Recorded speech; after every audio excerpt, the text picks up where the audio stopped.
Assalamualaikum warahmatullahi wabarakatuh. Perkenalkan, nama saya Kidatulizar Rahmawati dengan NIM P37334225008, kelas D4 TLM reguler, mata kuliah Pancasila. Di sini saya mengangkat tema tentang diskriminasi terhadap minoritas. Kenapa saya di sini mengambil tema ini? Karena pada permasalahan demokrasi yang katanya itu kekuasaan tertinggi berada di tangan rakyat, yang dapat dijalankan secara langsung atau melalui wakil yang dipilih. Sementara di Indonesia ini masih banyak diskriminasi terhadap pihak-pihak minoritas yang seharusnya pemerintah itu adil. Namun di Indonesia ini masih ada pemerintah yang belum adil dalam melaksanakan kebijakannya terhadap minoritas-minoritas di Indonesia, sehingga terjadi diskriminasi. Baik, di sini saya itu mengambil permasalahan yaitu diskriminasi pada orang Timur. Orang Timur yang memiliki ciri khas yang khusus sehingga banyak sekali orang yang mendiskriminasi hal tersebut. Sebelum lebih lanjut mengenai diskriminasi terhadap minoritas, di sini saya akan menjelaskan apa sih diskriminasi itu. Baik, diskriminasi adalah suatu perbuatan, praktik, atau kebijakan yang memperlakukan seseorang atau kelompok secara berbeda dan tidak adil atas dasar karakteristik dari seseorang atau kelompok tersebut. Orang dapat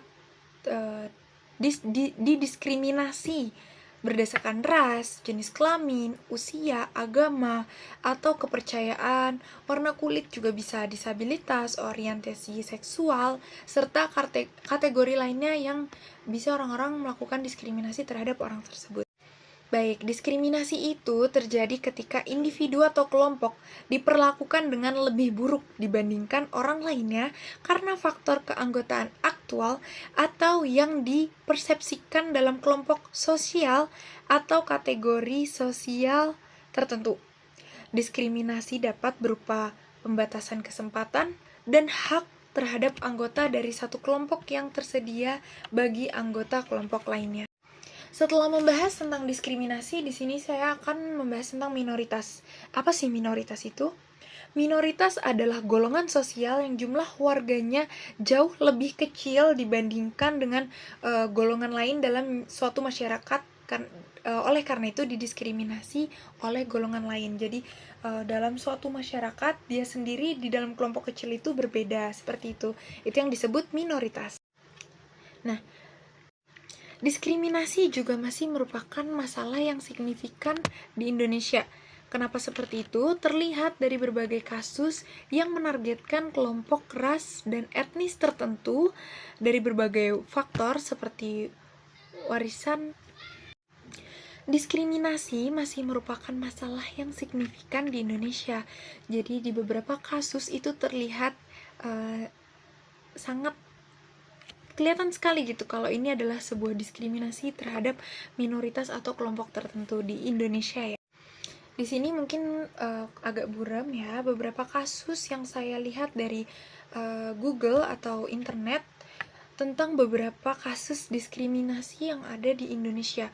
Hal ini memiliki dampak yang sangat buruk gitu, karena orang yang mengalami diskriminasi itu kadang menjadi suatu beban mental tertentu gitu.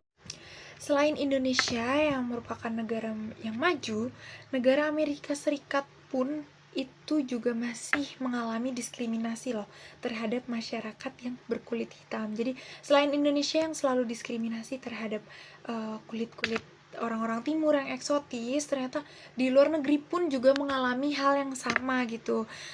Seperti ada beberapa stigma-stigma orang gitu terhadap orang Indonesia bagian timur atau mungkin di luar negeri itu terhadap orang-orang yang berkulit hitam. Itu ada hal yang tidak enak perlakuannya. Stigma-stigma masyarakat yang buruk terhadap kaum-kaum minoritas itu seolah-olah kaum minoritas adalah dia yang tidak berhak mendapatkan hak yang sama. Jadi kuatnya istilah pribumi ataupun non-pribumi itu membuat fondasi kita berbeda menjadi sangat kuat seperti itu. Di Indonesia, seharusnya adalah negara yang berdasarkan Pancasila, NKRI, ataupun Bhinneka Tunggal Ika. Berbeda-beda tetapi tetap satu jua, itu masih seharusnya jauh ya dari kata-kata diskriminasi. Tetapi stereotip masyarakat itu sangat membuat stigma buruk gitu. Nah, di Indonesia itu permasalahan diskriminasi masih belum bisa dihilangkan sepenuhnya.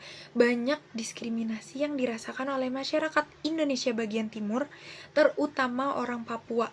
Jadi, orang Papua itu sebenarnya telah lama mengalami diskriminasi, mengalami penindasan, namun mereka itu dipaksa bungkam, dipaksa diam atas dasar persatuan, atas nama kesatuan, agar suasana harmonis ataupun pengampunan. Jadi pengampunan dalam hal kayak kita sesama rakyat Indonesia harus saling memaafkan seperti itu. Padahal yang selama ini masyarakat Papua alami itu kayak sakit hati karena mereka selalu diperlakukan secara beda. Nah, jadi ini nih merupakan berita beberapa masyarakat yang mengalami diskriminasi gitu di Indonesia ya. Jadi karena biasanya karena rambutnya yang keriting, kulitnya yang hitam, tetapi itu merupakan hal yang ciri khas gitu, malah menjadi pemanis.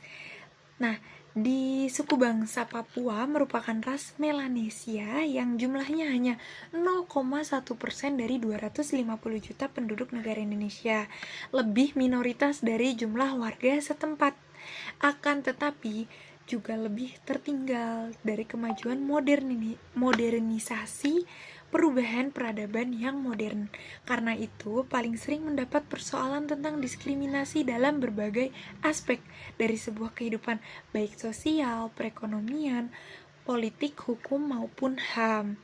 Nah, dalam hal ini, hak asasi mereka ini sebenarnya seperti tidak terlalu terdengar gitu oleh masyarakat ataupun pemerintah karena mereka masih saja mengalami penindasan seperti itu.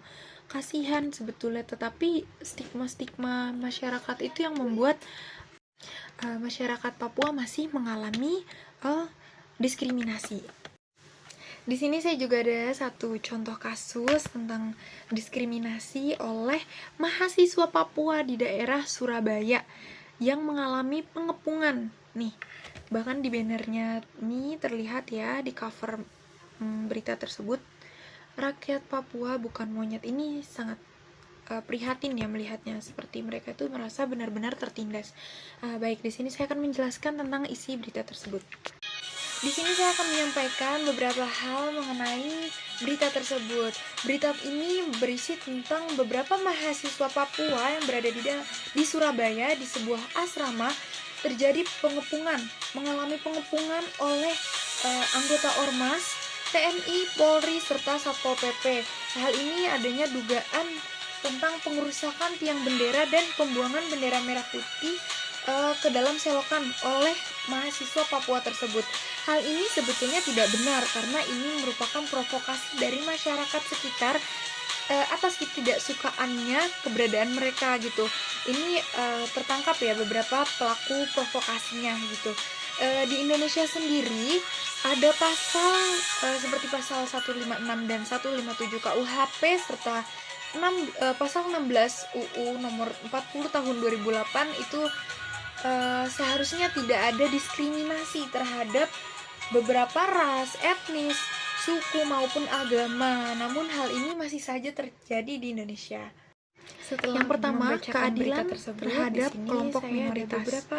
Banyak masalah yang timbul terhadap kelompok minoritas, seperti pada Pancasila kedua dan Pancasila kelima, yaitu Pancasila kedua, kemanusiaan yang adil dan beradab, serta Pancasila kelima, keadilan sosial bagi seluruh rakyat Indonesia. Selain itu juga untuk Pancasila ketiga juga bisa, persatuan Indonesia. Jadi di Pancasila itu menggambarkan bahwa Indonesia itu tidak ada perbedaan terhadap kaum manapun, kelompok manapun. Lalu yang kedua ada hukum sebagai Lalu ada peran masyarakat sipil dan media. Lalu ada yang keempat, pentingnya reformasi dan kelembagaan. Agar kasus-kasus seperti ini bisa ditindak secara adil, mungkin diperlukan reformasi di lembaga penegak hukum, mulai dari polisi, kejaksaan, peradilan, agar independensi, akuntabilitas, dan sensitivitas terhadap isu diskriminasi rasial lebih diperkokoh. Jadi